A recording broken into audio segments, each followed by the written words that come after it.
Et c'est pour ça aussi qu'on dit que le miel le plus sain de France, c'est celui qui est produit voilà, notamment à Paris. Excuse-moi Nawel, je suis un peu dans la barbarie là. Merde, faut pas que les gens voient ça, sinon ils vont penser que je suis un voleur. Hello les amis, aujourd'hui je me trouve à Avignon, dans une ferme urbaine qui s'appelle le Tipi. C'est une ferme associative, ils font de la pédagogie, de l'accueil au public, également une production de plants dans la pépinière, la serre qui est juste derrière moi. Ils ont également une mini-forêt, mini-jardin-forêt même, dans laquelle, à la fin de cette vidéo, j'irai faire une chasse aux insectes. Et tout de suite, je vous laisse découvrir tout ça.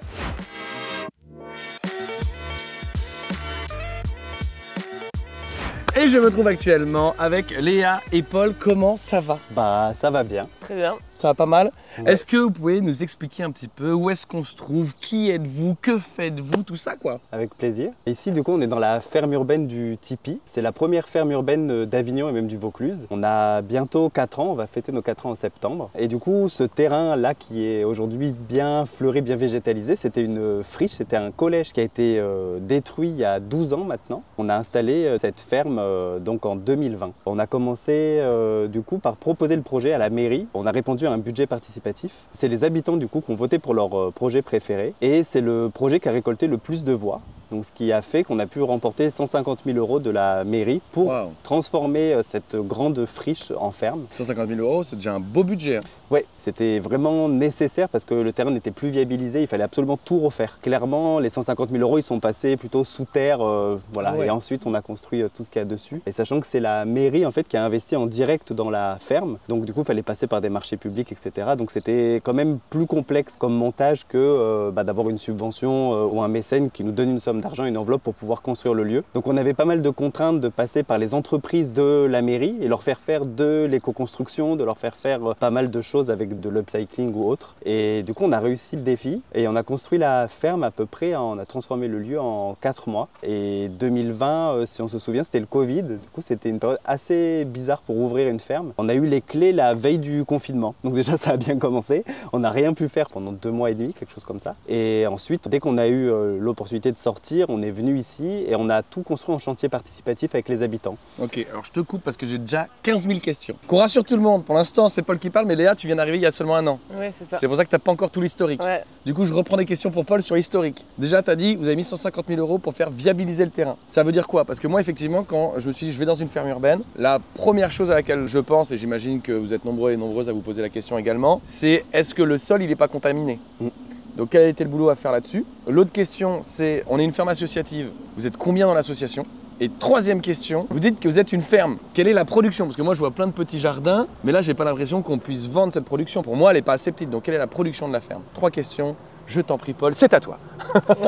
Pour reprendre un petit peu, le lieu il est géré par l'association Les Jeunes Pousses. Donc c'est une asso que j'ai cofondée en 2018, une asso d'agriculture urbaine avec laquelle on a monté plusieurs projets. Je pourrais parler un peu peut-être plus tard de tous les projets qu'on a montés avec. Donc il y a 8 salariés dans l'association et on a aussi pas mal de personnes qui viennent nous rejoindre en stage et en service civique. Là par exemple en ce moment on est 15 pour gérer tous les projets de la ferme dont le Tipi. On est globalement toute la semaine ici parce qu'on a nos bureaux aussi d'asso sur le lieu. Et après du coup pour répondre à ta question donc de l'investissement de départ et de la contamination des sols, tout ça, toutes ces questions qui se posent pas mal en agriculture urbaine. Effectivement, le lieu, quand on l'a récupéré, on ne savait pas du tout dans quel état il allait être. Il y avait un collège qui a été fait avec beaucoup d'amiante dedans et du coup, on n'a pas vraiment su comment il avait été détruit. Donc, il y avait obligation de tester les sols. En plus, tout en bio, en permaculture, en faisant les choses du mieux possible. On voulait absolument s'assurer que tout allait être comestible. Donc, du coup, ce qu'on a fait, c'est qu'on a commencé par faire des analyses de sol. Donc, il y a eu pas mal de sondages qui ont été faits à plein d'endroits de la ferme. Et du coup, les analyses se sont révélées bonnes, il n'y avait aucun problème, il n'y avait plus du tout de traces d'amiante et il y a un remblai galé d'1,50 m sous tout le sol. Donc ce qui est super, c'est-à-dire qu'il y a c'était de la terre qui a été apportée et des galets, donc a priori c'est plutôt neutre. Par contre pour cultiver dessus c'était un peu plus chiant. Ce qu'on peut vous dire aussi c'est qu'il y avait juste un endroit où il y avait des traces d'hydrocarbures parce que vu que ça zonait pas mal sur le lieu, il y avait pas mal de vidanges de scooters et de voitures qui étaient faites sur place. Donc du coup on a juste un espace qui est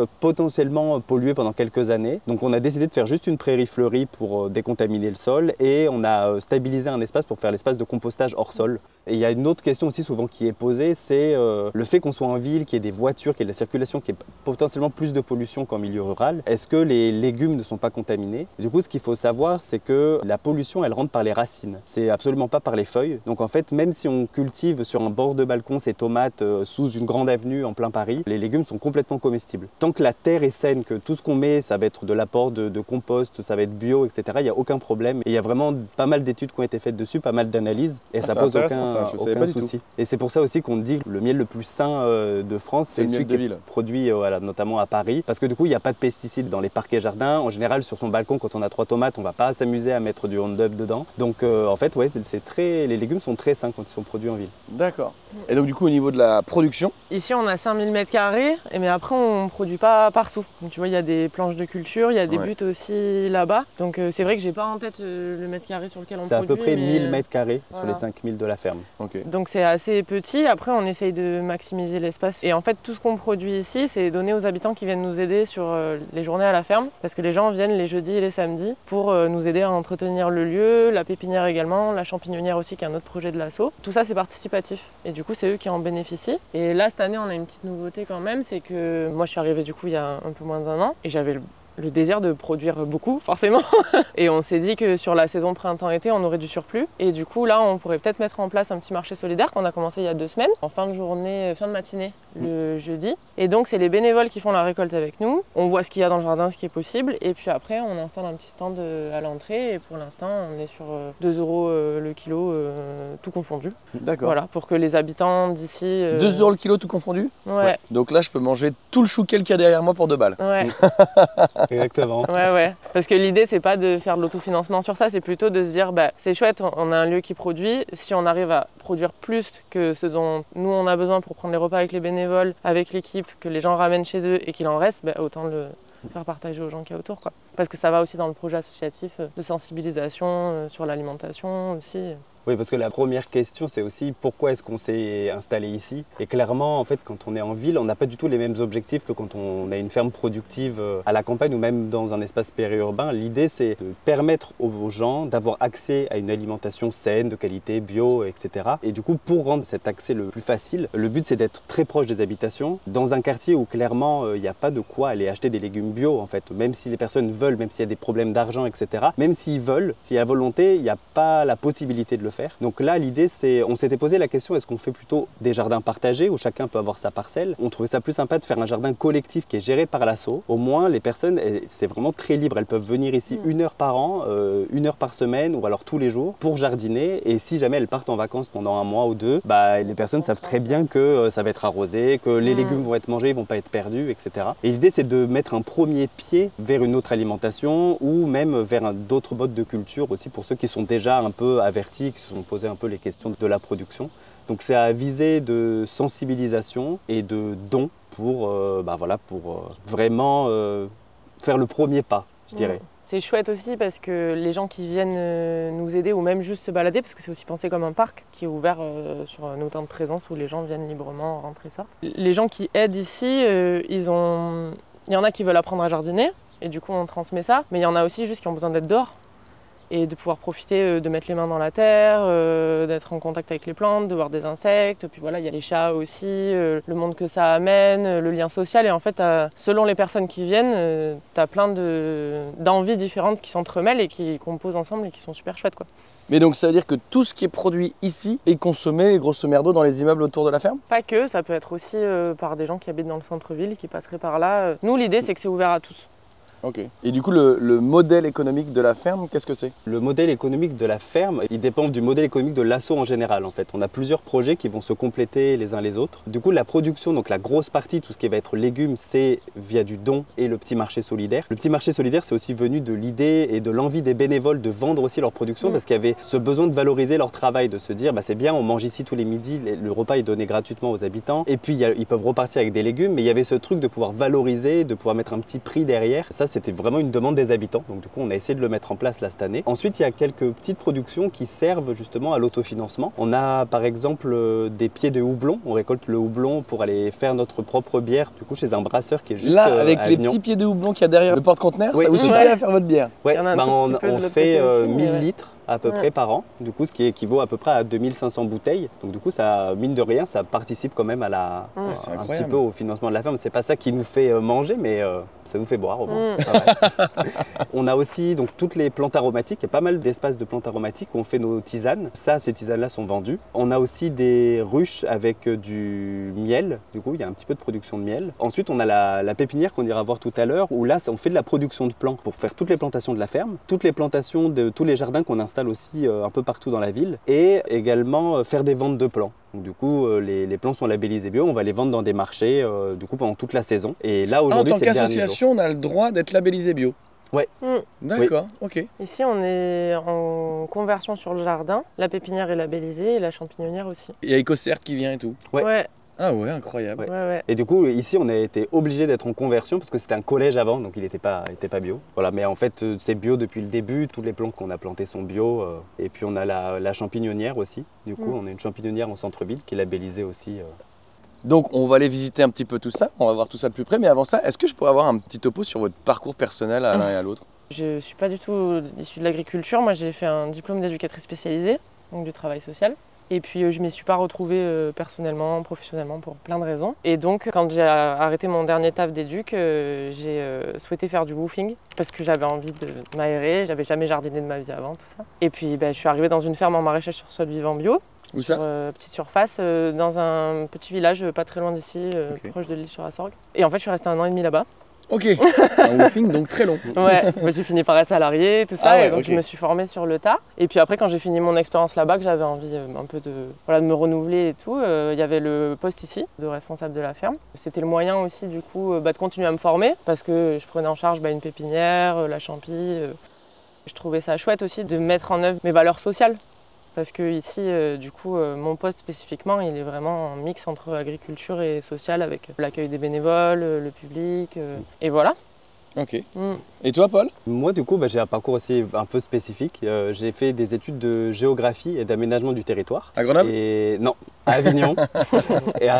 Et ensuite, je suis allé me spécialiser toujours en géo, mais dans la gestion de l'environnement à Rennes. Du coup, à partir de là, à partir du master, j'ai orienté un peu plutôt mes recherches vers l'agriculture urbaine. J'ai été très intéressé par la nature en ville, ramener de la nature en ville. Et j'ai trouvé que l'agriculture urbaine, c'était le meilleur moyen parce qu'on pouvait végétaliser. Et en plus, il y avait de quoi manger. Donc pour moi, c'était un super support. Très bon combo. Ensuite, je suis allé faire mon stage de fin d'études. J'ai rejoint une équipe pour construire une ferme urbaine à Bobigny. Et puis ensuite, j'ai eu envie de créer mon projet. Donc je suis revenu à Avignon. Et l'idée, c'était vraiment c'était mon petit défi personnel de me dire que j'avais envie de créer une ferme et que ça soit dans ma ville. C'est ce qui s'est fait par la suite. Et en fait, aujourd'hui, je vois que mes études m'ont été très utiles parce que tout ce côté aménagement du territoire, connaître les différents acteurs et savoir aussi comment s'insérer dans une ville et encore plus dans un quartier. Là, dans tous les quartiers d'Avignon et de très nombreuses villes en France, il y a un gros projet de renouvellement urbain. Il y a énormément de tours qui sont démolies en ce moment, c'est un programme sur 10 ans pour recréer de la mixité, construire des logements un petit peu différents. Et en fait, notre projet, c'est autant de l'agriculture que de l'urbanisme en fait. On participe vraiment à la création de la ville de demain. J'irai même plus loin, c'est même du social aussi. Et c'est vraiment du social, mais c'est pour ça que le parcours de Léa était parfait pour nous rejoindre parce qu'il y a vraiment ce besoin d'avoir une affinité, d'être avec les gens, d'expliquer. En fait, on passe beaucoup de temps avec les gens en fait, tout autant qu'avec les plantes. Mais ouais, même plus, pour ma part, pour le coup, c'est un truc sur lequel je ne m'attendais pas en arrivant ici, c'est que je suis plus avec les gens que dans les plantations, tout ça, parce que du coup, quand il y a des plantations, c'est les gens qui font, pas moi, forcément. Et c'est ce lien, il est très très important, que ce soit avec les gens qui viennent visiter, les enfants du quartier qui viennent aussi, avec qui, il y a de la sensibilisation, montrer les trucs, des fois des enfants qui arrivent et qui disent « Ah, s'il te plaît, on peut planter une fleur ?» Et toi, t'es là, j'ai pas prévu, mais d'accord. Et c'est chouette, quoi. Carrément. Trop cool. Trop bien les amis, on va faire un petit tour maintenant? Ouais. Avec plaisir. Allez, let's go.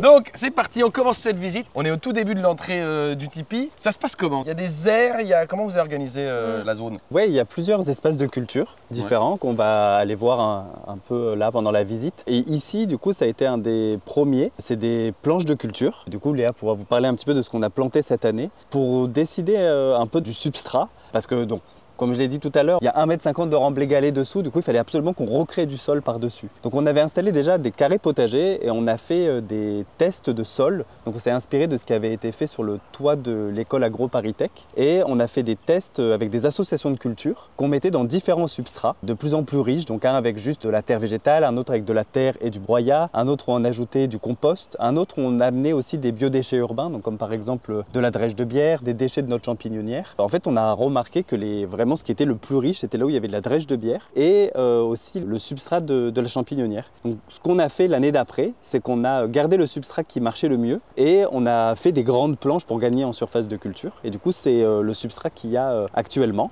Et on voit que ça pousse bien, enfin, c'est assez foisonnant dans ces espaces et on applique du coup la rotation de culture. Le substrat de la champignonnière, c'est de la paille ou qu'est-ce que c'est? Du coup, le substrat de la champignonnière, il est mélangé de paille, copeaux de bois et de marc de café, avec le mycélium après. Ah ouais, ok. Voilà. Et ce qui le rend vraiment riche, du coup, c'est le mycélium qui s'est développé à l'intérieur. Donc on va récolter le champignon, le fruit. En fait, c'est rempli de mycélium. Et c'est ça qui va vachement nourrir le sol au moment où on va le mettre ici. Et ce qui est chouette, c'est qu'on revalorise un déchet, en fait. On revalorise 2 fois le marc de café et ensuite on restitue tout le substrat dans le sol. Mais du coup, ça veut dire que parfois, est-ce que ça arrive qu'il y ait des champignons qui refassent surface dans les planches de culture? Oui, ça arrive assez régulièrement, mais après, il faut vraiment que ce soit pile poil la bonne température, le bon taux d'humidité, etc. Donc ça arrive un peu au début du printemps, mais c'est tout. Ok. Du coup, sur les planches, qu'est-ce que tu nous as fait de beau là? Je vois. Allez, du kale, il y a de la betterave. Ouais, il y a des blettes, derrière tu as les Les patates. patates avec des tournesols, qu'est-ce qu'ils font là ces tournesols? Ils se sont invités et, Ah ouais, et du coup il y a différentes écoles dans l'équipe parce que sur le terrain on est 4. De ce que je te disais tout à l'heure par rapport au maraîchage avant, j'ai tendance à tout ce que j'ai pas planté, je l'enlève et mes collègues sont plus à se dire s'il y a des choses qui viennent spontanément, on les laisse. C'est joli aussi et ça gêne pas forcément les patates, donc on va les laisser là quoi. Et qu'est-ce que c'est ça, Léa, qui ressort en plein milieu? Mon ennemi juré. C'est quoi ton ennemi juré? Quoi, une courge? Juste ça. La canna. grosse feuille qu'il y a là, c'est du canna. Le canna, c'est quoi déjà? Une espèce de canne décorative qui se reproduit avec des rhizomes qui sont comme ça. Ah, sympa l'ambiance. J'ai retourné la terre 4 fois ici pour enlever et ça repart tout le temps. C'est un peu les surprises, il y a des habitants aussi qui viennent des fois nous proposer des bulbes ou autres et qui viennent planter. Et du coup après là on s'était fait envahir, en fait la planche était devenue une planche de canna et clairement on les a tous enlevés mais ça revient chaque année. Donc il y a Léa qui beaucoup en peut avec plus. la menthe aussi dans les planches parce qu'il y en a partout qui passent. Oui. Voilà, ça fait partie des aléas on est sur une ferme participative, collective, tout ça où il y a des trucs sur lesquels t'as pas trop la main et du coup tu composes avec quoi.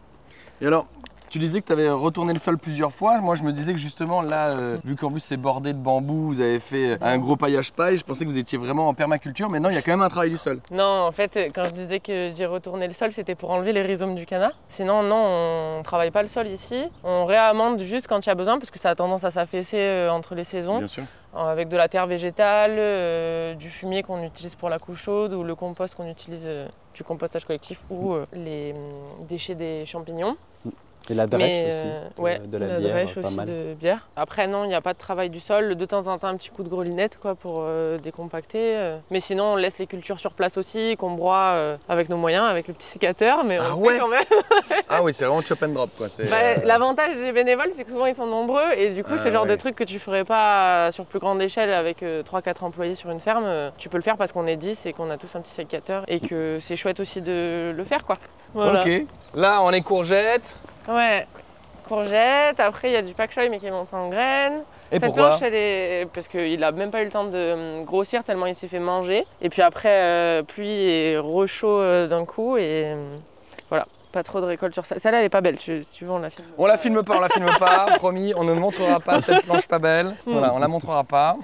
Ici il y a du melon qui peine un peu à partir mais il va finir par démarrer parce que le temps n'a pas été trop attendu. Là, d'habitude ici il fait très chaud rapidement et cette année il a fait beaucoup de pluie, beaucoup de vent donc ça a pas mal arrêté la croissance des cultures mais bon c'est pas mort nous ici, l'avantage c'est que du coup ça gèle pas. Et là tu as une planche qui a été faite par les enfants et les éducatrices à l'environnement avec leurs petits panneaux de l'école. Donc les planches pour enfants, ça c'est un volet dont on n'a pas encore parlé de l'association. Vous travaillez en direct avec des écoles, comment ça se passe? On travaille avec un peu toutes les écoles de la ville Par contre, on travaille particulièrement avec 2 écoles des quartiers prioritaires, du coup, dans lesquels on se trouve. Et il y a l'école Louis Gros et l'école Schepler, du coup. Et ils ont chacun leur espace, chacun leur potager. Et là, l'idée, c'est depuis cette année, ils viennent faire école à la maison 1 fois par semaine, à peu près. Et ce qui est super chouette, c'est qu'ils ont vraiment leur potager. Donc, ils ont tout semé, ils ont mis les plants en terre. Et ensuite, c'est eux qui sont vraiment venus entretenir. Donc, Léa entretient aussi un peu entre-temps. Et ça nous fait à peu près 1300 enfants qui sont accueillis chaque année. Donc il y a vraiment beaucoup d'enfants qui viennent et c'est un gros travail. Et du coup, on a vraiment un pôle dans l'asso qui est dédié à l'éducation à l'environnement. Et ça, c'est Sarah qui s'en occupe et qui fait un super travail avec les enfants. Parce que du coup, le Tipeee, c'est un support à ça. Donc ici, il y a les 2 planches de culture dont Paul te parlait. Mais après, elle fait aussi des potagers dans les écoles directement avec eux, ou dans les collèges, ou dans les centres sociaux. Enfin, ça dépend des institutions aussi qui cherchent ça. Ok. Et l'autre planche, du coup, à l'école, elle est... C'est les gros tournesols là-bas. C'est la planche numéro 10. Elles ont des numéros, vos planches? Oui, c'est pour le plan de culture. Du coup, ça nous permet de savoir pour les rotations de famille d'année en année. Ça pourrait être plus pédagogique que ça, parce que c'est vrai que moi, j'avais le désir aussi, mais il faut avoir le temps, il faut le faire aussi, de dire qu'est-ce qui est planté où, et de faire des petits panneaux. Mais bon, ce sera peut-être pour un futur prochain. L'avantage avec les numéros de planche, c'est que moi, quand j'ai le plan de culture sur les journées à la ferme, que je dis aux bénévoles, là, on va planter la planche 9, mon plan de culture, il est aussi adapté d'une manière à ce que ce soit à peu près clair pour tout le monde avec les distances, où est-ce que ça va, etc. Et donc ils peuvent se repérer, nous aussi, quoi. Je sais pas s'il y a des gens qui ont eu l'œil, mais juste derrière nous, là, il y a un gros amandier. Et cet amandier, il a quel âge? Parce que vous m'avez dit que vous avez ouvert ici à 4 ans. Ouais. Il a quel âge? Du coup, ça fait 4 ans qu'on l'a planté. Ça a été un des premiers qu'on a planté. Et on l'a planté, il avait 3 ans. D'accord. On n'a pas planté le noyau. Comment, en 4 ans, il peut être aussi gros que ça? Je veux le secret, clairement. Et pour le coup, on le taille pas du tout. Et là, le figuier, vous l'avez planté il y a 4 ans aussi? Non, ça c'est tous ces grands arbres, on a vraiment la chance de les avoir parce que ça nous fait notre petit espace d'ombre. C'est tous les arbres qui étaient plantés pour le collège, du coup, qui sont toujours là. Ah, le figuier était déjà là pour le collège? Oui. Mais du coup, c'est un figuier mâle, donc il fait des figues mais qui ne sont pas comestibles. Il y a des figuiers mâles et des figuiers femelles, et les figuiers mâles, quand on ouvre la figue, c'est un peu de la poussière à l'intérieur, et voilà, c'est pas du tout comestible. Mais il n'y a pas des auto-fertiles, merci? En fait, on peut greffer les figuiers, et du coup, là, c'est ce qu'on a fait. On a coupé des grosses branches de ce figuier et on en a mis des branches femelles, du coup. Donc, sur le même arbre, il peut y avoir des branches mâles, des branches femelles, et du coup, est-ce qu'on peut parler d'auto-fertile à ce moment-là? Peut-être, mais la pollinisation, justement, de la figue, c'est un insecte qui va rentrer dans la figue, qui va polliniser la figue, et du coup, là, ici, on en a un qui est femelle juste à côté, de l'autre côté, là, dans le parc, qui permet de faire le lien entre les deux. Qui lui donne des fruits. Ouais. Ok. Où est-ce qu'on va après?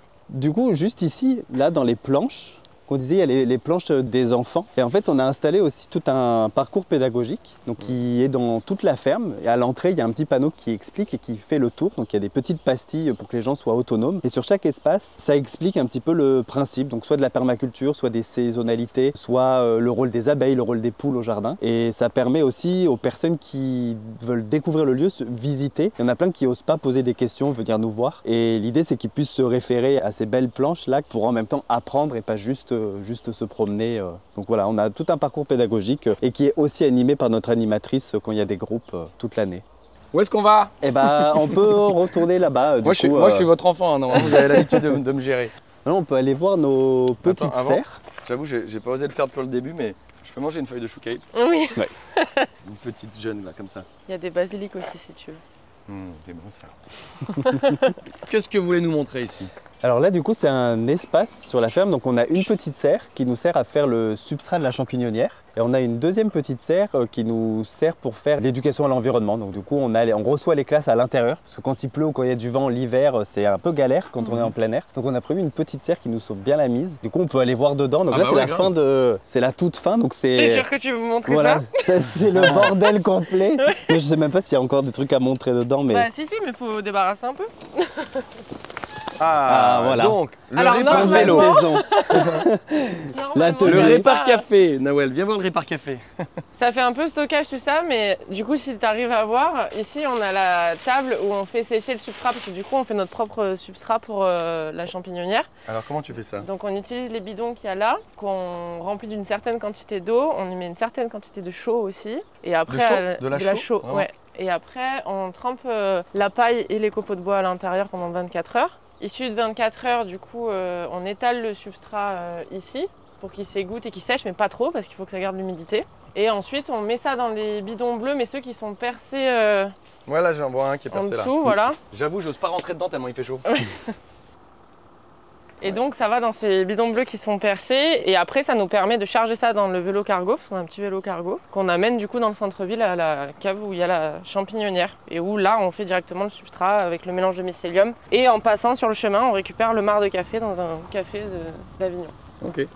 Et pourquoi rajouter du calcaire au substrat à champignons? Le champignon a besoin d'un pH basique? Alors, en fait, on a une petite particularité dans notre champignonnière. Donc, on est installé en centre-ville, dans la cave d'un restaurant étoilé. Et l'idée, c'était de tout faire de manière la plus low-tech possible. Donc, en fait, on a élaboré un substrat, une méthode de pasteurisation qui va permettre de tuer les microbes qui ne sont pas nécessaires et qui vont être concurrents par rapport aux champignons. Donc, ça, normalement, la pasteurisation, elle se fait à chaud. Donc, on va chauffer à 70 degrés pour enlever les pathogènes. Et le problème de faire chauffer, c'est que ça utilise de l'électricité, de l'énergie. Donc, on a essayé de trouver une autre méthode. Et en fait, on peut jouer aussi avec le pH. Et on vient ajouter de la chaux justement pour jouer avec le pH et en fait ça tue exactement les mêmes pathogènes. Donc ce qui nous permet de faire la pasteurisation à froid et de ne pas dépenser d'énergie. Et là si elle est dans cet état aussi, la petite serre de production, c'est parce qu'on est en été et qu'on produit des champignons que d'octobre à mai à peu près. Parce que dans la cave il commence à faire trop chaud pendant les mois d'été et vu qu'on ne veut pas la climatiser, la réfrigérer, on ne veut pas produire pendant cette période-là. Donc c'est pour ça que ça nous sert un peu de dépotoir le reste de l'année.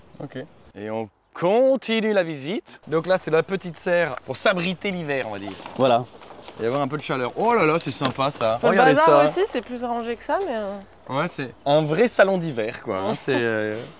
C'est vrai. Alors par contre, en été, voilà. Ça reste pas Je vous trop, le dis hein. tout de suite. Là, on voit ça comme ça. On a envie de faire sa sieste. On se dit ça. Mais actuellement, le dos me brûle. Mais par contre, les gamins, ils doivent kiffer faire des petites réunions dans tous ces fauteuils et tout. Ouais, ça marche bien. Et on n'avait pas ça avant. Et en fait, ça nous faisait annuler les 3/4 des animations l'hiver. Parce qu'il fait trop froid et c'était pas bien viable comme ça. Et entre ces deux serres, du coup, là, on a une technique un peu particulière. C'est la culture sur bottes de paille. Donc, on vient installer des bottes de paille. Par-dessus, on vient mettre à peu près 10 cm de drèche de bière. Donc, c'est ce que vous voyez là. Donc, c'est le résidu du brassage de la bière, pour ceux qui ne connaissent pas. Et en fait, ça vient faire une réaction où la paille va rentrer en compostage, donc ça monte à 70 degrés. Et ensuite, en fait, la paille, elle est complètement déhydratée. Il y a plein de vers de terre, justement, à l'intérieur. Il y a vraiment tout ce qu'il faut, comme de la super terre bien fertile. Hop, retourne dans ta petite maison. Et du coup, ce qui nous permet de cultiver dessus, exactement comme si c'était en pleine terre. Donc on vient cultiver et là, donc on a planté un peu tardivement ici. Et globalement, ça va être un jardin plutôt d'ornement. Ce qui marche bien aussi à l'intérieur, c'est les patates douces. Ça se développe vachement bien. Et du coup, là, c'est de la même famille. On a mis pas mal d'hypomées aussi. Et on a mis des arches. Le but, c'est vraiment tout là, ça sera couvert ça. Ouais, le but, c'est de recouvrir ça et d'avoir un espace justement extérieur à l'ombre pour pouvoir aussi faire des animations avec les enfants. Trop bien. Et là, juste là, un petit champ de lavande pour se rappeler qu'on est dans le sud. Mais c'est pas de la lavande. C'est du lavandin. C'est du lavandin, ouais. Ouais, voilà, moi je jouais pas sur les mots. Ouais. Quelle est la différence entre la lavande et le lavandin? Et bah c'est que ça pousse pas au même endroit. Ça pousse pas à la même altitude. Voilà. Et du coup, à cette altitude-là, la lavande ne pousse pas. Donc la lavande pousse en altitude, ouais. Tu savais pas? Mais non. Je pensais que tu savais, c'est pour ça que... Je savais pas du tout. Je rigolais, ok. Mais attends, pourtant quand fake. on pense à la Provence, on pense toujours à la lavande, les gens disent toujours à la lavande. C'est faux. Le plateau de Sceaux, tout ça, c'est en altitude. Je me rappelle plus à quelle altitude, mais c'est peut-être à peu près à partir de 500 mètres que ça pousse. Ce que tu vois en champ de lavande en Provence, c'est du lavandin. Ouais. Oh là là. Et c'est pas du tout la même plante, ça n'a pas les mêmes. Mais il faut le dire à personne parce qu'on a besoin des touristes pour venir voir les champs de lavande. Donc on n'a qu'à dire que c'est de la lavande. Ah ouais, la tricherie. Oh, sur ma vie, je suis choqué, oh. Oh, je suis choqué. C'est plus productif? Bah, ça fait beaucoup plus de fleurs, Axel, ça devient plus gros. Tu sais ce que c'est ça? C'est de la lavande, mais ça pousse pas à cette altitude. Du coup, c'est incroyable qu'elle pousse ici, non? Les gens, ils poussent toujours la Provence, la lavande, tout ça, mais non. C'est vrai? C'est fou ça, non? C'est dingue. Et du coup, c'est du lavandin. C'est du lavandin, parce que le lavandin, tu peux le faire pousser là. Ouais. Du coup, c'est deux variétés différentes et le lavandin n'est pas comestible. Ah! Voilà. En général, l'huile essentielle de lavandin, ça va pas avoir du tout les mêmes propriétés et on s'en sert beaucoup dans le sud, en tout cas pour mettre dans la lessive. Ça va être plutôt pour l'odeur vraiment qu'on s'en sert. Ça a des propriétés chouettes aussi, mais il faut pas la prendre et la manger comme ça. Et genre par exemple, comme faisaient les grands-mères, les petites chaussettes ça de lavandin. Ça, c'est super. Ouais. Anti-mite et aussi pour laver, nettoyer, purifier l'air, tout ça. Ça, avec le Ça lavandin, marche. ça marche. Ça marche. C'est juste, on peut pas le manger. Ouais. Ok. C'est ça. Parce que sinon, la lavande, vraiment, je peux faire comme ça? Ouais. Ah ouais. C'est pas très bon, mais... Il y en a qui le fument aussi, je crois. Ah. Ouais, Alors la vraiment, lavande, que ouais. ce soit toi qui le dise avec tes dreads, c'est un peu trop cliché, là, si je peux me permettre.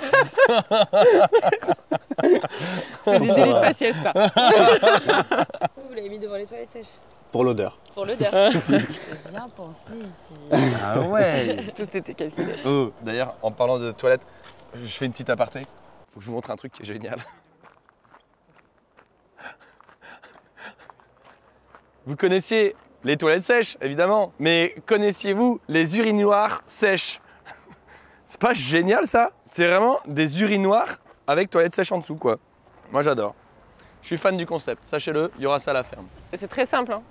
Du coup, quand il y a beaucoup de monde, c'est vrai que on est très rapprochés à l'urinoir et on a 4 visages comme ça. Mais bon, c'est convivial. Moi je trouve ça sympa. Et du coup, donc là, il y a les lavandins. Et en fait, dans tout cet espace-là, c'est le jardin méditerranéen. Donc on a les lavandes ici. Et ensuite, là-bas, on peut s'approcher. Il y a une ligne de vignes blanches, de vignes rouges. On a aussi de la sauge, du romarin, de l'origan. Toutes les choses classiques C'est vraiment la Méditerranée. de la Méditerranée, voilà. Il y a de la camomille, on a du basilic tulsi aussi qu'on cultive ici. Alors basilic tulsi, c'est... Ah mais le c'est chez basilic Cocopelli, ils m'ont sacré filé. d'Inde. Ah oui, c'est en infusion. Ouais.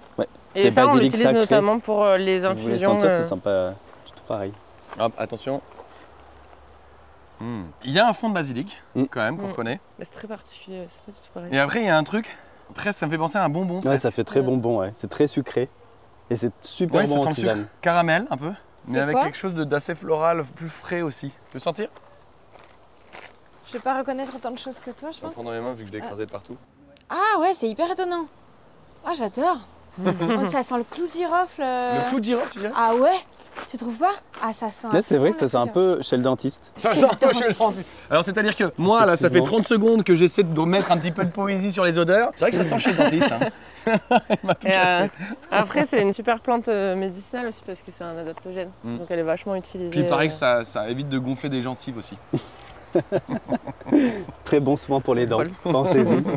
Et du coup, donc on a donc, là les toilettes sèches, que tu as bien filmé tout à l'heure, et on a du coup des composteurs pour les toilettes sèches. Et il faut savoir qu'on ne peut pas composter donc, les toilettes sèches dans les mêmes composteurs pour les biodéchets. Que ça, on a besoin d'attendre 2 ans avant de s'en servir dans le jardin. Donc, Et vous voilà. faites des rotations de composteurs? Ouais. Ouais. On a des grands bacs Ouais, qu'il faut ils qu'on sont- refasse parce qu'ils sont en train de s'affaisser, tout ça. Mais dans lesquels, du coup, une fois que c'est plein, on fait la rotation et on suit le mouvement pour savoir à quel moment on peut réutiliser, du coup, le compost. Et là les vignes elles sont assez jeunes, non? Ou est-ce qu'elles sont très taillées? Elles sont très taillées. C'est un habitant qui s'en occupe, Ok. qui les a vraiment rasées.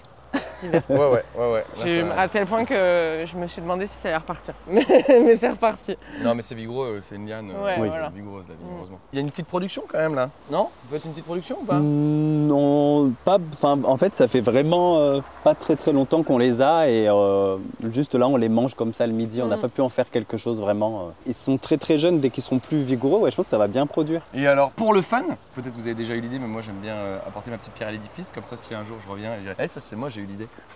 Et ben la vigne à la base c'est une plante de sous-bois et là je vois qu'il y a un arbre là, ce serait rigolo que le dernier pied il monte dans l'arbre. Parce que normalement c'est dans son état Voilà. naturel, la vigne pousse dans les arbres. Hein. Ouais. Bah, du coup, on en a fait pousser sur les bords de la Seine. Alors, le but, ça serait voilà, que ça la recouvre vraiment. Et effectivement, c'est une liane qui pousse à une vitesse dingue. Ouais. Mais oui, si, pourquoi pas. Mm. Ça Faudra pourrait qu'on être dise chouette. au monsieur qui vient les tailler de ne pas tailler celle-là. La dernière. Ouais, Comme juste ça, la on la dernière. laissera monter. Mais comme ça vous pourrez dire voilà, dans son état naturel, la ligne elle est comme ça. Ouais, mais c'est chouette, c'est une bonne idée. Alors dites-nous tout, où est-ce qu'on va, où est-ce qu'on est? Ça j'aime bien ça. Ouais, Ça je trouve ça très joli. c'est nos buts qui font partie du plan de culture aussi. Et Ouais. du coup, les arches, elles ont été faites par un ébéniste du coin. Ah ouais. Et donc, on y cultive aussi fleurs aromatiques, légumes. Et l'idée, c'est aussi de mettre des choses qui sont grimpantes. Là, on a mis des potimarrons sur la baie pour que aussi ça fasse de l'ombrage et que ce soit sympa de s'y balader, que ça fasse un petit circuit, voilà. Et du coup, là, c'est vraiment ce qu'on appelle les buts de permaculture classiques, quoi. Elles ont été faites un peu dans les règles de l'art. Elles sont creusées à peu près 70 cm sous terre. On a fait des énormes tranchées de 50 cm de large, 70 de profondeur, sur toute la longueur. Et on est venu enterrer des énormes bûches pourries et qu'on a récupéré du coup de la déchetterie à côté, dans les déchets verts. On a rempli toutes ces grandes fosses. Et par-dessus, on a fait des lasagnes, donc avec du bois broyé, des déchets verts et de la terre végétale. Et du coup, en fait, techniquement, c'est censé être auto-fertile, on va dire, pendant 10 ans. On n'amende plus que par le dessus, en rajoutant de la drèche de bière, du compost et du fumier aussi. Ouais. Mais en fait, j'ai l'impression qu'en fait, chez vous, on parlait de ferme, mais on l'a pas dit, c'est vraiment carrément une ferme pédagogique parce qu'en fait, il y a de la butte, du paillage, paille, enfin un peu MSV. Là-bas, on l'aperçoit au fond, mais un petit peu d'hydroponie. Il y a de la culture sur botte de paille. En fait, vous avez essayé de montrer un peu toutes les cultures, non? Toutes les façons de cultiver, non? Bah, l'idée, c'est de sensibiliser le public et aussi d'être une espèce de petit labo vitrine où, avec ces panneaux pédagogiques, ça rentre toujours dans ce même projet de montrer aux gens qu'il y a d'autres manières de faire possible, qu'il y en a plein, qu'elles peuvent marcher sur un petit espace, un plus grand, enfin voilà. La forêt comestible qui est là-bas aussi, à chaque fois vraiment les espaces ils sont dédiés et on n'y fait pas les mêmes choses et on n'a pas les mêmes buts dessus aussi, c'est-à-dire qu'on va aller voir le mandala juste après, mais le mandala il est un peu plus sauvage, il y a pas mal de choses qui ont été plantées dedans, mais parce qu'il n'a pas l'objectif qu'ont les buts ou les planches où on était tout à l'heure avec les légumes, où là on fait un plan de culture, on contrôle pas tous les espaces avec du désherbage ou pas de la même manière en tout cas. Et on peut aller voir le mandala. Là, il y a l'espace de compostage collectif qui est ouvert aux habitants.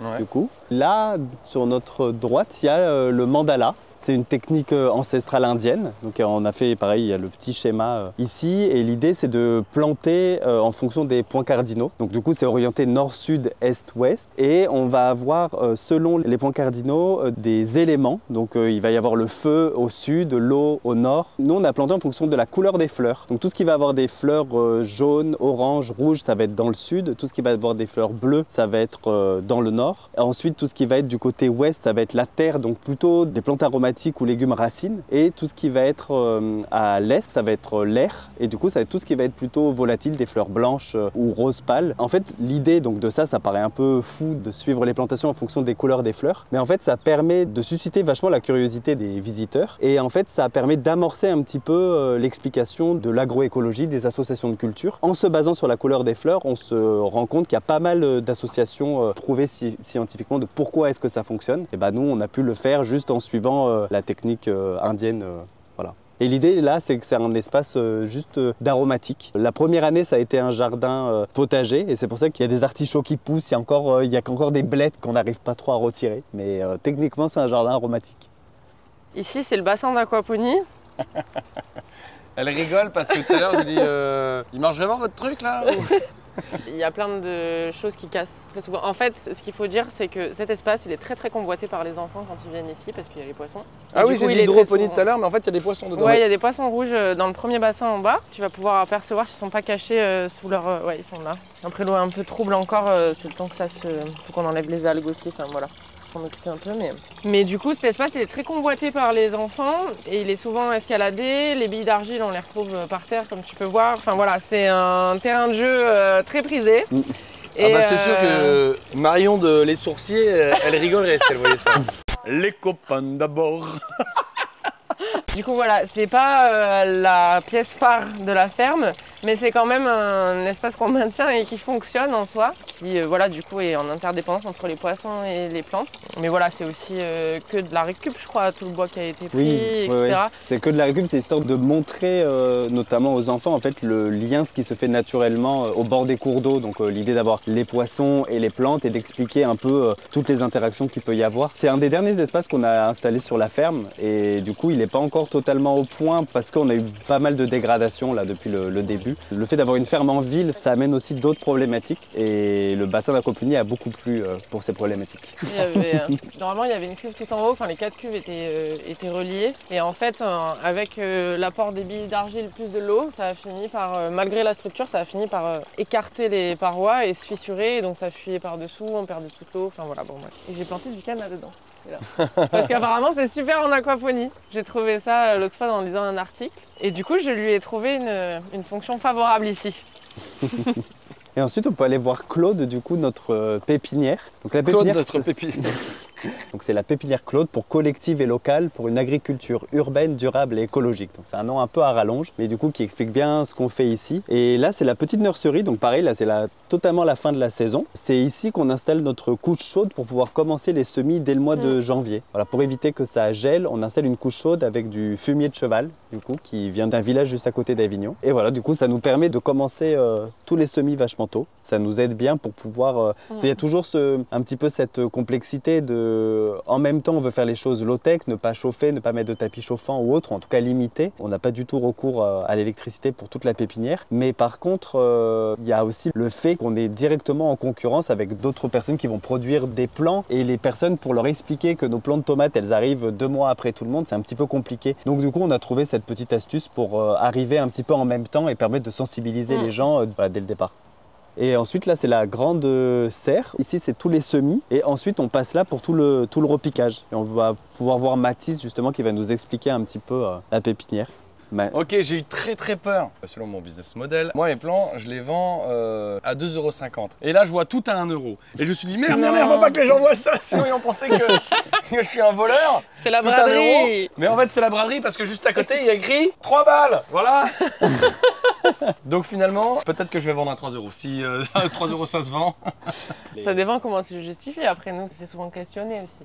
Et ben, toutes ces questions, toutes ces justifications, on va les voir directement avec Mathis peut-être. Donc là, Mathis vient de nous rejoindre, mais Mathis, je viens d'apprendre que tu n'es là que depuis très peu. Oui, c'est ça, je suis arrivé il y a 2 mois, je suis ici en service civique pendant 8 mois en tout. Donc quand je suis arrivé, il y avait déjà dans la pépinière tous les semis qui étaient faits. Donc je suis arrivé plutôt pour la phase de maintien des plantes, d'entretien et la vente aussi.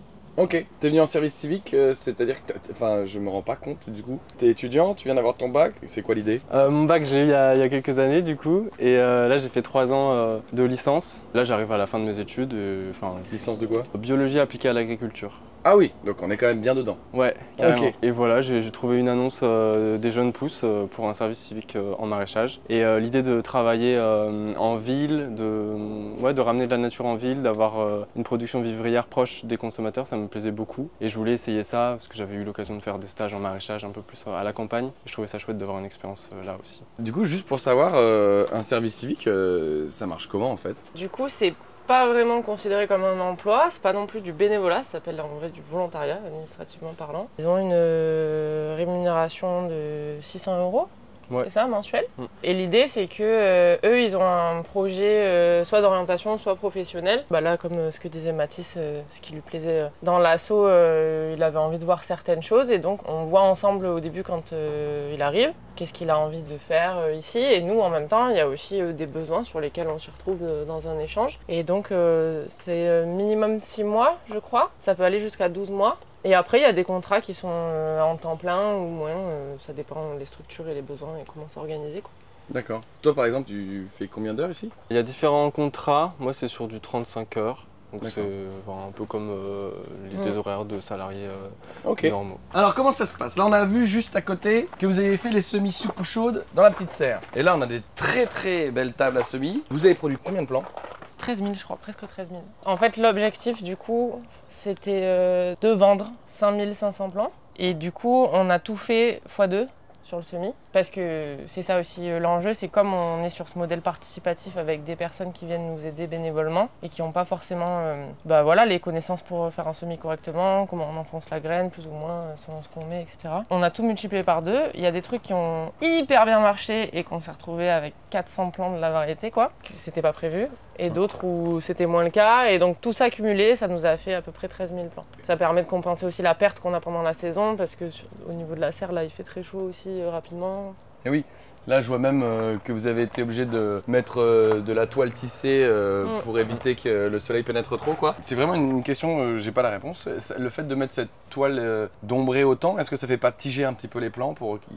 Non? On s'est posé la question avec les tournesols. Parce que quand ils étaient là, ils montaient à fond. Moi, je suis pas sûre. Je sais pas s'il y a vraiment une différence de luminosité tant que ça, et même de chaleur. Pour être honnête, je trouve pas que les plants qui sont stockés là, ou stockés là-bas, parce que là, tu la vois vide parce que c'est la fin de saison. En mars, c'était rempli à craquer. Il y a même des trucs qu'on a dû stocker sous les tables, et ça a tigé pour le coup. Parce que pas le choix avec le froid à l'extérieur, tout ça. Je pense pas que non, ça joue. Donc 13 000 plants sur une serre qui fait quelle taille là? 150 mètres carrés? Je sais plus. Non, parce qu'effectivement... 150, je crois. Alors je sais pas à quel moment sort cette vidéo, mais en tout cas celle que j'ai ou que je veux chez moi, elle fait 500 mètres carrés avec pour objectif 30 000 plants. Ce qui m'évitera de mettre des plants sous les tables. Ouais. Non mais c'est trop bien d'avoir de la place comme ça, tu peux même pas trop te prendre la tête et organiser tes espaces un peu comme tu veux. Enfin il y a un moment c'est vrai qu'elles étaient vraiment toutes collées et on ne dissociait pas trop les différentes variétés. Là c'est cool d'avoir un petit peu des îlots par variété pour quand les gens ils se baladent dans la pépinière qu'à l'œil ce soit facile de différencier.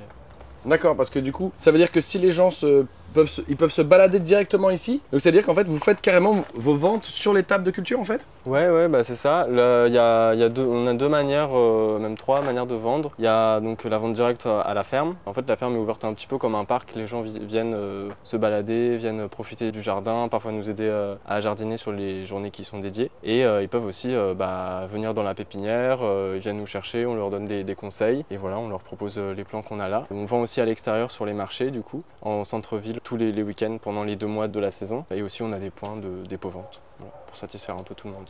Ok. Et vous avez quasiment tout écoulé ou comment ça se passe? Oula, tu rigoles, pourquoi tu rigoles? Pourquoi tu rigoles? Bah non. Non? Ah ouais? Non. En fait, la difficulté qu'on rencontre ici, c'est qu'on est sur un espace urbain. Et donc, rapidement, les gens qui ont des jardins ou l'espace sur les balcons ou qui ont envie de planter aussi, l'effectif est assez limité de personnes. Il y a quand même des clients qui sont fidélisés d'année en année maintenant, parce que ça fait 3 ans que la pépinière, elle existe. Elle s'améliore d'année en année. Là, on a plein de points d'amélioration qu'on va adopter l'année prochaine. Mais du coup, c'est vrai qu'en vendant ici sur place toute la semaine, donc du mardi au samedi de 9h à 17h, et en ayant ces ventes extérieures que Mathis gérait tous les samedis matins sur le marché en centre-ville, on n'a pas réussi à écouler tous les plans. Et l'idée là, ce serait peut-être justement pour l'année prochaine d'aller plus loin. Pas d'aller loin d'Avignon, mais d'aller sur des villages comme Villeneuve-les-Avignon qui est juste à côté et qui touche un public qui a peut-être plus de campagne, un peu plus de jardin aussi. Et voilà, parce que c'est souvent aussi que les gens viennent ici et nous demandent si on fait de la plante d'intérieur. Et donc on a aussi la limite de l'outil de travail où on peut pas, ici on n'arriverait pas à faire de l'arbuste, enfin voilà, rien qu'avec la place qu'on a, faire des tomates et des courgettes c'est compliqué, donc voilà. Ok. Vous me disiez que justement, tous ces micro-asperceurs, c'était juste pour diminuer la température de la serre et que vous arrosiez à la main en fait. Oui, ça les arrosages, c'est un... J'adore ce oui. Pour l'instant, la question s'était peut-être pas forcément posée. Mais là, c'est vrai que vu le temps qu'on passe et parfois il y a pas mal de pertes. Parce que quand la terre est vraiment sèche, l'eau elle s'infiltre plus et juste elle passe à travers. Et on va pour l'année prochaine installer des systèmes de tables irriguées en fait, pour avoir moins de pertes à ce niveau-là. Ouais, c'est essentiellement un arrosage au tuyau à la main. Justement, on parlait de l'arrosage par rapport aux maladies, tout ça. Quel est le pourcentage de pertes ici? Est-ce qu'il est dû aux maladies? Est-ce qu'il est dû à autre chose? Est-ce qu'il y a des choses que vous traitez? Quelles sont les petites problématiques qu'on peut avoir dans cette pépinière? On a eu un peu des pucerons au début sur les tomates, mais rapidement on a passé le savon noir et ça a été.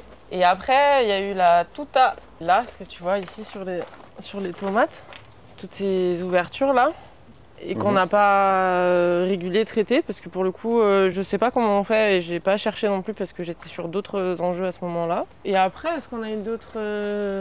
Les plantes, en fait, j'étais peut-être un peu longtemps dans les pots.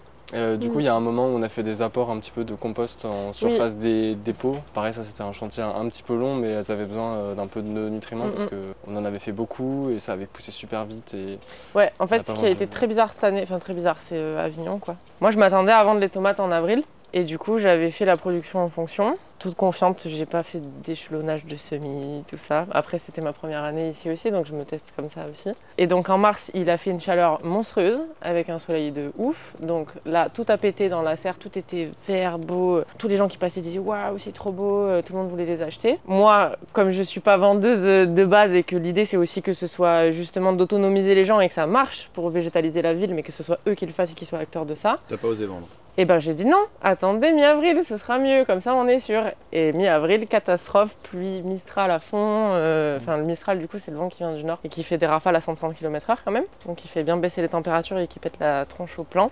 Et ça a duré et du coup on n'a pas vendu au moment où on s'y attendait. Et puis voilà, comme tu disais, végétation dans les pots trop longue, espace fermé, fin d'azote. Et du coup, pas content.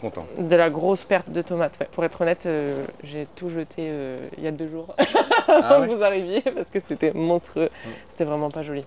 D'accord. J'en profite dans les commentaires si quelqu'un sait comment traiter la tuta, le tuta. Mais je sais pas, c'est une chenille.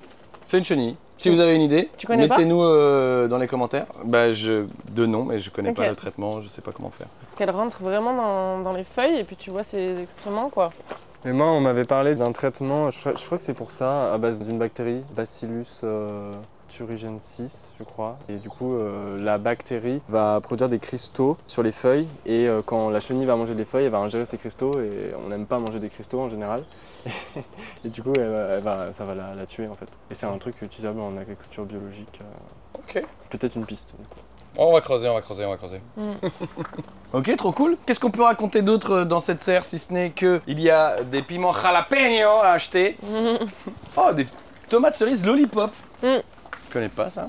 Poivron petit marseillais. Les tomates cerises miel du Mexique, c'est elles les meilleures du monde selon Fred de la ferme de Paye. Ah, tomates cerises miel du Mexique, tu crois que c'est celle-ci? Je crois que c'est celle-là. Parce que toi, c'était lesquelles tes préférées jusque-là? Moi, Non, toi, c'était les Black Cherry. Les Black Cherry, ouais. Voilà. Et il a dit que c'était celles-là les meilleures. Tomates cerises miel du Mexique. C'est vrai qu'elles sont Le très jardin bonnes. punk là. Ah, voilà quelqu'un qui suit la chaîne, ça fait plaisir. Pensez à vous abonner, activer la cloche, mettre un commentaire. Du coup, tu l'as vu, mais ce qui est drôle, c'est qu'au moment où cette vidéo elle sort, il y a la vidéo de Est-ce que le jardin punk a fonctionné qui est déjà sorti sur la chaîne YouTube. Le lien s'affiche juste ici. Ah, mais attendez, les amis, là, je viens de m'apercevoir de quelque chose. Vous me dites si je me trompe. Ah ouais, moi j'ai l'œil. Tu les as décapités. J'ai l'œil. En fait, Je fais le test. ça poussait tellement, il y avait tellement plus à manger que tu t'es dit, je taille ma tomate. C'est ça? Bah, c'est qu'elles étaient tellement ramassées par la chenille, Ouais. tellement jaunes en haut, que la tête principale mourait. Et donc j'ai fait un test de couper la tige principale parce que je voyais que les gourmands partaient en bas et de voir si elle peut se refaire une santé. Parce qu'une fois, là elles sont pas jolies, mais c'est vrai que nous on en a planté qui vraiment faisait peine. Et une fois replantées en pleine terre, tout allait bien, elles repartaient quoi. Donc c'était le test de se dire est-ce qu'avec une nouvelle tête plus saine, elle repartirait.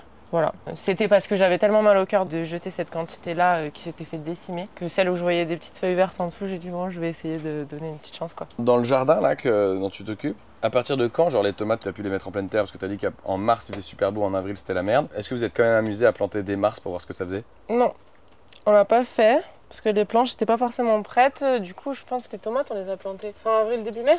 Ouais. Un peu plus tard que prévu, ouais. Début mai, ouais. J'aurais aimé les planter plus tôt que ça. Non, je l'ai pas fait et heureusement parce qu'il y avait des plantes du coup de la pépinière qu'on a stockées à l'extérieur, notamment les tournesols, etc. Parce que comme on disait, stocker dans cette serre à un moment, ça a ses limites. Et le Mistral a tout tué. Et après, ce qu'on peut dire quand même sur la pépinière qui est chouette, je trouve, à valoriser, la quantité de plants qu'on fait avec les moyens qu'on a aussi, c'est-à-dire aucune mécanisation, tout à la main, même la couche chaude, quoi. Ça paraît petit cette nurserie, mais en fait, c'est 2 camions bennes de fumier qu'il y a dedans. Et du coup, si on n'avait pas les bénévoles et qu'on n'organisait pas ces chantiers et qu'on n'était pas plusieurs paires de bras, ça pourrait pas avoir lieu. Les ventes aussi, du coup, ils participent à ça et c'est ça qui est chouette et c'est pour ça qu'elle s'appelle Claude Collective.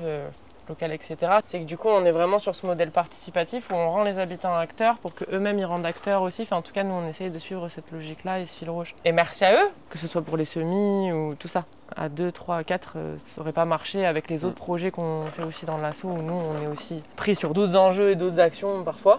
Et voilà. Et toi d'ailleurs, Mathis, tu vas faire quoi après? J'ai un projet de voyage et après ça, de m'installer du côté de la Bretagne, de la Normandie, de trouver un terrain avec des associés, faire un peu ferme, écolieu, voilà, avec plein d'activités.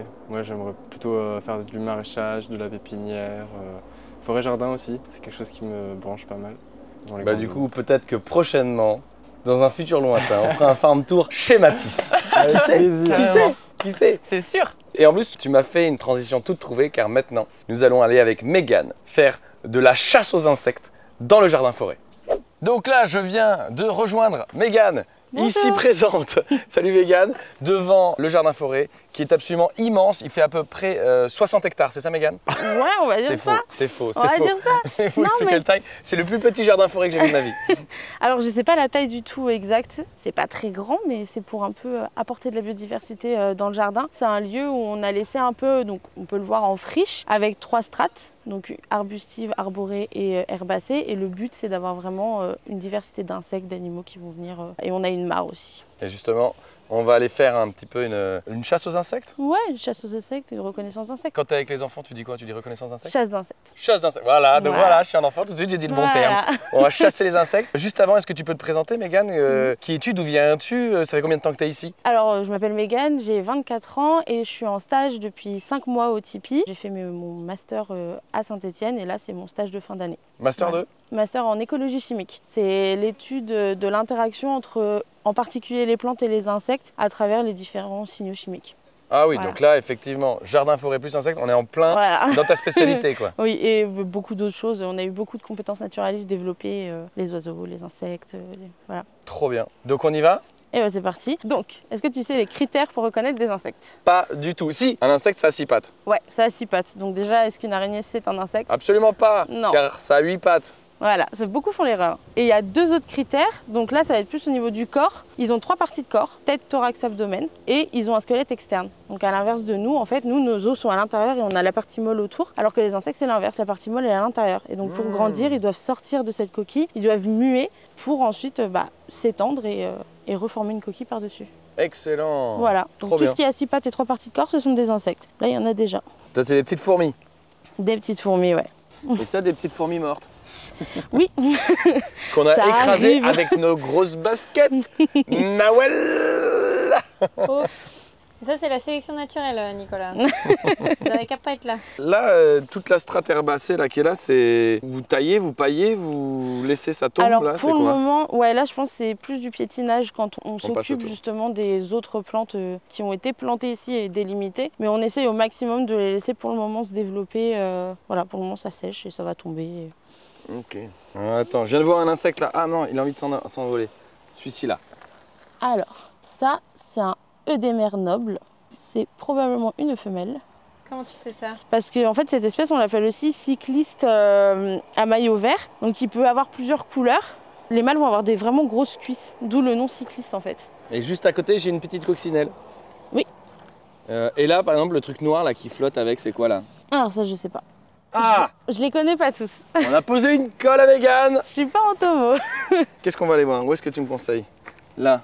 Qu'est-ce que c'est? C'est des fourmis qui sont en train de manger une bestiole. Alors la bestiole du coup c'est un cétoine. Et les cétoines sous forme larvaire c'est super bon pour le compost parce que ça va dégrader Ah oui. tout ce qui est épluchure, tout ça, matière organique. Et le cétoine lui il va être un très bon pollinisateur mais il va aussi être légèrement un ravageur parce qu'il peut se nourrir des pétales de fleurs. Et alors, la cétoine, à ne pas confondre avec Le hanneton. le hanneton. Très simple. La cétoine a un gros cul, une petite tête. Le hanneton, c'est l'inverse. L'arbre à papillons, sans papillons évidemment. Bah, y a plein de papillons blancs qui se baladent un peu Ouais. partout, on les voit. Bah, il y en a un qui se balade c'est juste des de là-bas. pierrides de la rave. Donc pierride. De la rave, ils vont sur des choux raves. Ah oui, c'est principalement. pas la pierride du chou, la pierride de l'arabe, c'est encore un autre. Ouais. Ok. Ouais. Mais c'est des espèces qui vont sur les choux. Voilà. Où est-ce que tu me conseilles d'aller chasser normalement? Bah ici, Moi, j'irais il y en bien a dans les hautes herbes, non? souvent, ouais, dans les hautes herbes, on peut Attends, il y a souvent un truc voir qui vient sauter là. des criquets. Hop, ouais. bah voilà, tu vois, il suffit d'en Il y a des passer. criquets. Là. Oh, il est Ouais. marrant en plus celui-là. Alors, est-ce que vous savez comment on différencie Différencier entre un criquet et une sauterelle, c'est Ouais. exactement la question que j'allais te poser. Ah, ah. Alors, il y a Il y en a une un qui fait du chose- bruit et pas l'autre. Ouais, mais là, on va parler visuel. Il y a un critère qui est très facile, c'est que les criquets, ils vont avoir des petites antennes assez épaisses, on les voit bien, alors que la sauterelle, elle va avoir des antennes très longues et très fines. Donc déjà, au niveau des... Et puis il y a la tête aussi. Le criquet n'a pas du tout la même tête qu'une sauterelle. Il a la tête assez aplatie, mais c'est surtout les antennes qu'on va regarder. Criquet, petite antenne, sauterelle, longue antenne. Moyen C'est mnémotechnique, le mot sauterelle est plus long que le mot criquet. Ouais. Beaucoup disent la couleur, mais il y a aussi des criquets qui sont verts et des sauterelles qui sont marrons. Donc la couleur, c'est jamais un critère très déterminant. Faut vraiment regarder les antennes. Alors on avait plein de sauterelles à une époque, mais je ne sais pas si on arrivera à en voir une. Ah, une petite pierride là qui passe. Voilà. La chasse aux insectes, c'est beaucoup de patience. Bah, comme la chasse en règle générale. Hein. Oui, c'est vrai. Là j'ai un truc, Est-ce que c'est une cirfe ou pas? Non, je pense pas Alors, que ce soit une si. cirfe. Si, ça fait du vol stationnaire, c'est peut-être une Ouais. cirfe. Moi, c'est plus au niveau des yeux que je regarde. Parce qu'en fait, un cirque, c'est une mouche. Et du coup, il a des gros yeux par rapport aux guêpes et tout ça. Donc, on peut les reconnaître à la tête et aussi au corps un peu. Enfin, ils n'ont pas exactement le même corps. On a des guêpes aussi. On a un nid de guêpes dans notre hôtel à insectes. Alors ça, le nid de guêpe dans l'hôtel à insectes, il faut surtout pas en parler à Nawel. Il est où l'hôtel insecte? Pas tout de suite. Et alors, pour différencier une guêpe d'une abeille, quand elle est posée, c'est les ailes qu'on regarde. En fait, les ailes des guêpes, quand elles se posent, elles sont très fines et parallèles l'une à l'autre. Alors que les abeilles, elles vont les recouvrir l'une l'autre. D'accord. toutes les abeilles, parce qu'en vrai, on pourrait se dire, bon, les gens, ils savent quand même différencier une guêpe d'une abeille, Oui. mais parce qu'on pense aux abeilles domestiques, mais en fait, là, ce que tu viens de me donner comme tuyau, c'est pour toutes les abeilles. Toutes les abeilles. Beaucoup pensent que ce ne sont pas des abeilles, c'est les grosses abeilles noires qu'on voit voler. C'est des abeilles charpentières. Il y en a beaucoup qui en ont peur parce qu'ils ne savent pas ce que c'est. Il y en a une là, Là. qui passe, Oh qui là passe, là qui là. passe. Elle est allée beaucoup trop vite. C'est rapide. Mais du coup, c'est inoffensif en soi, parce que c'est une abeille. Et que les abeilles, ça n'est pas méchant tant qu'on n'est pas méchant avec eux. Mais il n'y a pas beaucoup d'insectes qui sont méchants tant qu'on n'est pas méchant avec eux. Exactement. Ouais. Les frelons. Merci de le dire, merci de Ah, le les dire. frelons, surtout les Asiatiques, sont très énervés. Ils sont très agressifs. Même passer sous leur nid Ah peut oui. les déclencher. C'est pour pas ça être agressif, c'est être protecteur. Bah, c'est des abeilles d'extrême droite, quoi, je veux dire. Mais c'est pour ça que les frelons asiatiques, on n'en veut pas. Parce qu'ils mangent nos abeilles et c'est très agressif. Voilà. Dehors l'extrême droite. Alors, le nid de guêpe, il est là-haut. Donc Et tu on vois, voit toutes les petites Mégane, têtes. nid de guêpe ou pas, elle y va. Hein.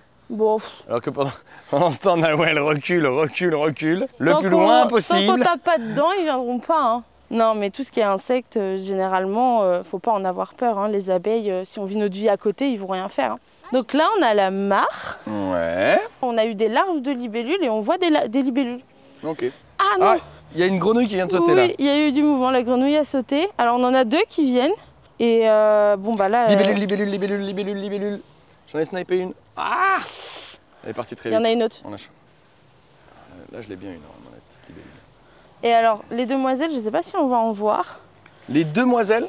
Ouais, à pas confondre avec les libellules. Ah! C'est pas la même chose. On a appris la différence entre criquet et sauterelle, maintenant la différence entre libellule et demoiselle. Alors déjà, la demoiselle et la libellule, ils n'ont pas du tout le même gabarit. Là, on la voit, la libellule est quand même assez grosse. La demoiselle, c'est beaucoup plus fin. Et en plus de ça, quand elle se pose, c'est un indice imbattable, c'est que la sauterelle, elle va garder ses ailes... La sauterelle, j'ai n'importe quoi. La libellule, elle va garder ses ailes ouvertes, donc on va voir ses 2 paires d'ailes. Alors que la demoiselle, elle va les garder, en fait, elle va se les replier dans le dos. Ah ouais. D'accord. Donc tout ce qui est replié dans le dos, c'est forcément des demoiselles. Ok. Moyen mot technique? Les demoiselles sont élégantes. Là, il y a une autre libellule. Ah oui, c'est la même, c'est ça, c'est sa pote. Ouais. Il y a combien d'espèces de libellules? En tout, Bah genre ici, mais... ici, celle-là. Ok. Et les demoiselles, on doit en avoir aussi une espèce qui est noire et bleue. Du coup, on a eu Là, attends, le t'as temps une des bestiole larves. là qui court. Oh bah ça c'est facile. C'est un gendarme. Voilà. Et les gendarmes, on disait ça quand on était petit, mais est-ce que c'est son vrai nom? C'est pas son nom latin, mais c'est le nom commun qu'on lui a donné. Et dans l'eau, il y a des bestioles? Alors il y en Oh la grenouille! Je sais pas si vous l'avez vu, elle est venue, mais vraiment en 2 spies. Elle a montré sa tête, elle est partie. Et une fois qu'elles se cachent les grenouilles, c'est fini. Hein. Ah ouais. Et donc ouais, dans la mare, on retrouve des larves de moustiques, des larves de libellules. Mais on n'a pas trop de problème de moustiques, ça va. Parce qu'on a des grenouilles. Et là, on a une guêpe qui s'est posée sur l'eau. Une guêpe d'eau. Ouais, voilà. On n'aura pas vu de sauterelle. On n'aura pas vu quoi? De sauterelle. Bah, C'est dommage, il y en a des belles. Hein. c'est vrai? Peut-être que si je fais comme ça va les faire sauter. Je peux me permettre, là, il n'y a rien qui pousse, là, je peux y aller? Oui. Globalement, c'est Regarde, il y a entouré plein de par trucs qui des sautent, c'est cailloux. trop drôle.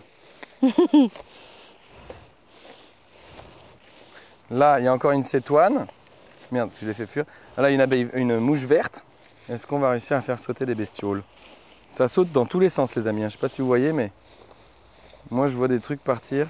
Ça, c'est ta technique pour trouver un criquet? Une sauterelle. Une sauterelle. D'accord. Ah oui, tu marches dans les herbes hautes et à un moment donné, elle va sauter la sauterelle. Ok. Tu la trouves pas conventionnelle, ma technique, Nawel? T'as quelque chose à lui reprocher? Si, non, absolument pas. J'avais jamais vu ça, mais écoute, Quand j'étais petit, je Moi, m'amusais j'apprends. tout le temps à la chasse à la sauterelle quand j'étais chez mon papy. je trouve ça Bah, barbare. c'est une des méthodes qui existe le trouve ça plus, barbare le mieux. Hein. Mais parce qu'en fait, tu les T'es déloges. dur dans tes mots aujourd'hui, toi. Barbare. Mais genre, mais vraiment, moi, je suis plutôt en mode oh non, je vais pas les déranger, les petites sauterelles quand même, les pauvres. Ouais, mais parfois, c'est la seule façon de les trouver, parce que comme elles sont camouflées dans leur environnement, tant Tu sais qu'elles comment il est bougent pas, on les fabriqué voit ton pas. lait de soja, Nawel? Il y a des grosses moissonneuses batteuses qui arrivent, qui déciment des champs entiers. Ça Et doit- c'est pas barbare, ça doit ça? tuer de la sauterelle. Tout ça pour je manger pense. ton lait de soja. D'accord? J'avoue, je devrais rien manger en fait, je pense. Non, mais c'est pas possible, ça. Barbare. Moi, je suis là avec mes petits petons, comme ça, tout On a un gentil. milan qui passe juste au-dessus. On a Milan, un oiseau, donc. c'est un rapace. Il vole très bas ici. Qu'est-ce qu'on pourrait voir d'autre encore, Mégane, là? On n'a pas vu trop d'abeilles, de bourdons. Et je sais qu'il y en a un peu plus vers les fleurs là-bas. Il y en a beaucoup dans le lavandin. Ah oui. Il y a un petit papillon orange là. Orange et marron. Orange et marron, c'est un tircis. Ah non, celui-là, c'est pas un tir-6, pardon. Ah, c'est pas un tir-6, attention. Non, tir-6, il a des taches. Putain, j'en ai vu un autre là se poser par là, qui était joli. Tu es où? Pardon Nawel, hein, je suis un petit peu barbare, excuse-moi. Hein. Excuse-moi Nawel, je suis un peu dans la barbarie là. Je marche dans de la prairie. C'est un sylvain, celui qu'on vient de voir. Oh, merci. Elle a Très pas joli, du hein. tout regardé Picture Insect. Pas du tout. Non, pas du tout. Bah, c'est une super appli. Hein. Ça aide bien. Mais les insectes, c'est un milieu très compliqué. Hein. Bah, là, on a une petite abeille. Là, on a un cirf. Ah mais c'est un autre cirf, c'est pas le même que j'ai filmé tout à l'heure. Hein. Ouais. Regarde. T'as vu, on dirait vrai. Ah non mais ça c'est un cirf ça, t'es sûr? Attends, On dirait tellement une guêpe, c'est dingue. il est parti. Ça allait trop vite. Hein. Mais les cirfs, la plupart des gens en ont peur parce que du coup, ils limitent Bah oui. la guêpe. Mais c'est juste une mouche en fait. On peut aller le voir. Ah, c'était quoi? J'attends de voir que vous me disiez ce que c'est. Là. Ça. Qui ressemble à une coccinelle, mais c'en est pas une. Parce que Exactement. c'est ça que tu essaies de m'avoir, Mégane, je sais. Parce que tu travailles avec des enfants et tous les enfants, ils disent « C'est une coccinelle !» Et Mégane, elle dit « Et non, les enfants, ce n'est pas du tout une coccinelle, vous vous êtes bien fait avoir. » Mais moi, je suis un enfant qui réfléchit. Et alors, c'est quoi? C'est un clitre de la famille des chrysomèles. Et alors, ça ressemble à une coccinelle, mais à l'inverse des coccinelles, c'est pas forcément bon pour le jardin. Ah! Parce que ça se nourrit des plantes, des feuilles. Et comment on fait pour les différencier? Bah, le clitre, il est. Franchement, ça se voit là, t'as pas le gros plan, mais je te jure que Ouais, ça ça se se voit de ouf. Hein. Ah, quand même. Il a des pattes avant qui sont quand même très longues. Il est plus de forme allongée, alors que la coccinelle va être un peu plus ronde. Oh, une sauterelle. Oh là, arrêtez tout. Arrêtez Là, tout, elle est Mégane a trouvé énorme. une sauterelle. Elle est énorme. Oh là là là là. Et alors c'est marrant parce que voilà, ça là, quand j'étais petit, je m'amusais à les choper. Et clairement là, je vois l'animal, j'ai pas du tout envie de le choper. Surtout que elle a un espèce de sabre énorme à l'arrière. Je sais pas si vous avez vu. Oh, j'en ai une autre sur toi, putain, j'ai trop Elle filmé. est là. Tu vas pas filmer, oh non. J'en avais un vraiment là, sur mon pouce. Elles ont tendance à Eh sauter ben sur les alors, gens. Nicolas, on a peur des petites sauterelles là. Elles sont grosses celles-là quand même. Pardon, Ça Nawel? se fiche de moi quand j'ai peur des frelons. Et ça a peur des frelons qui sont quand même extrêmement nocifs et qui font très mal. Et monsieur a peur d'une sauterelle. Non mais là t'as pris un... Bah vas-y, bah tu sais quoi, bah j'y vais. Allez, je vais chatouiller les guêpes. Voilà, ça y est, tu m'as saoulé. Non, je vais pas y aller en vrai. Je rigole. Et alors donc effectivement, on a une très belle sauterelle là. Putain, elle est énorme. On n'aura pas eu beaucoup de pollinisateurs. Il y en a plein au niveau des lavandins. Ah. On les entend. Ça fuse. Là par contre, il y a plein de jolis papillons aussi. Oui. Alors là, de la cirf, en veux-tu en voilà. Là-bas, on a un Là, bourdon. un joli bourdon. Ouais. Et on regarde, ils ont du pollen collé sur les cuisses. Et ouais, comme la célèbre marque de céréales qu'on ne citera pas car on ne veut pas faire de placement de produits pour une multinationale comme ça qui détruit la santé des enfants. Donc beaucoup d'abeilles mellifères aussi, qui est l'abeille commune. C'est fou comme ça bosse dans tous les sens quoi. Là, t'as le petit bourdon qui bosse. Juste à côté, t'as les petites abeilles. Oh, regarde. Là, il y a cet insecte là, je sais pas du tout ce que c'est, regarde. Qu'est-ce que c'est que ce truc là? Tu l'avais vu? Il était bleu là. Oh, regarde, ce bourdon aussi, il a une autre tête. C'est une abeille ça. C'est un bombil. C'est un bombil, c'est quoi ça? Il a une grande trompe. Là, c'est fou hein, sur le lavandin, le nombre de Ah, ça bestioles travaille, différentes qu'il y a. Là, on a une punaise arlequin Punaise arlequin, qui est très jolie. on va voir ça. Ah ouais, ça c'est punaise arlequin ça. Voilà. Ok. Non, on en a plein ici des trucs.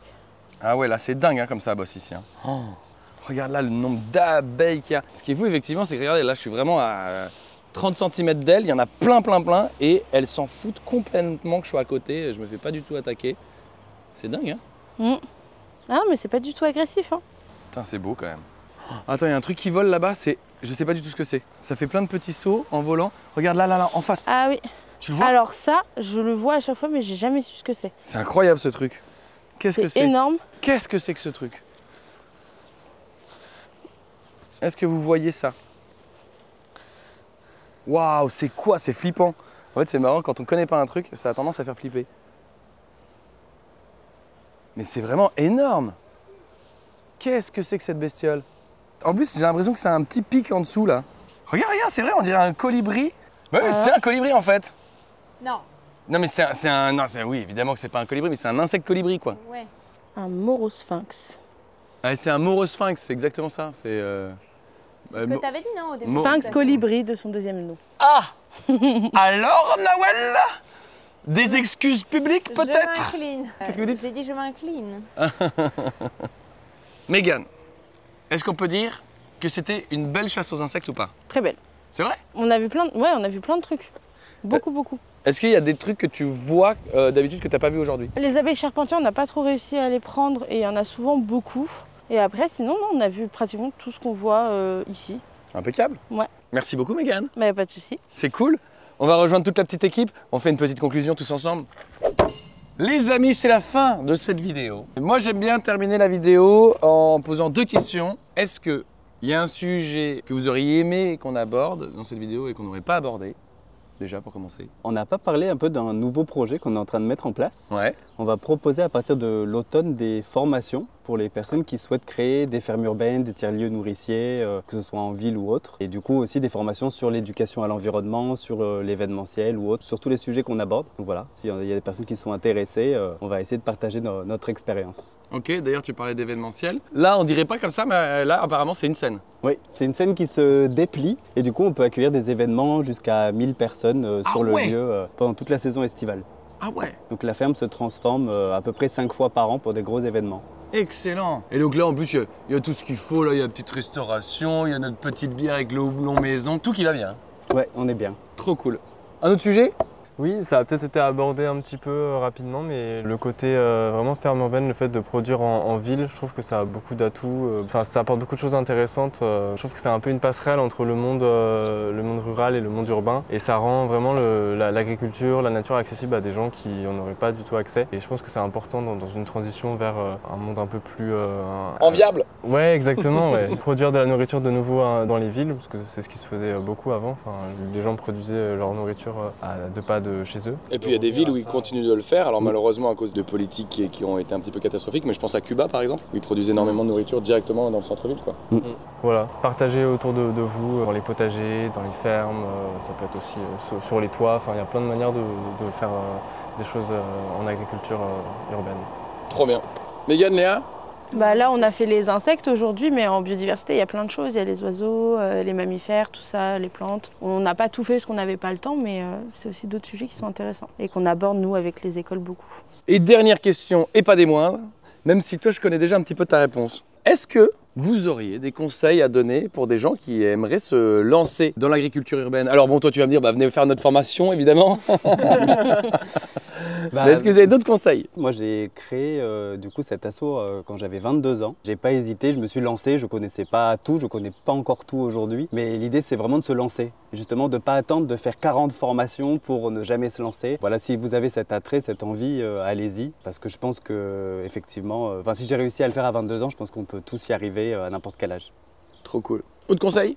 Et d'aller voir aussi ce qui se fait ailleurs en fait, parce qu'il y a plein de gens qui font des trucs super cool. Il y a quelques semaines, il y a une fille qui faisait un petit tour de France dans plein de fermes, dans plein de lieux super chouettes, un peu comme ce que vous faites en fait, elle sans forcément le documenter. Avant de se lancer, de trouver son truc, elle tenait vraiment à cœur d'aller voir plein d'initiatives sympas qui lui tenaient à cœur, qui se font un peu partout. D'aller discuter avec les gens, d'aller échanger sur les pratiques et je pense que ça peut faire gagner beaucoup de temps et faire bien mûrir un projet pour qu'il tienne, quoi, d'apprendre de ce que les gens ont à nous conseiller. Grave. Moi, ça c'est un conseil que je donne aussi souvent, parce que souvent on me pose la question, mais quelle formation agricole je dois faire?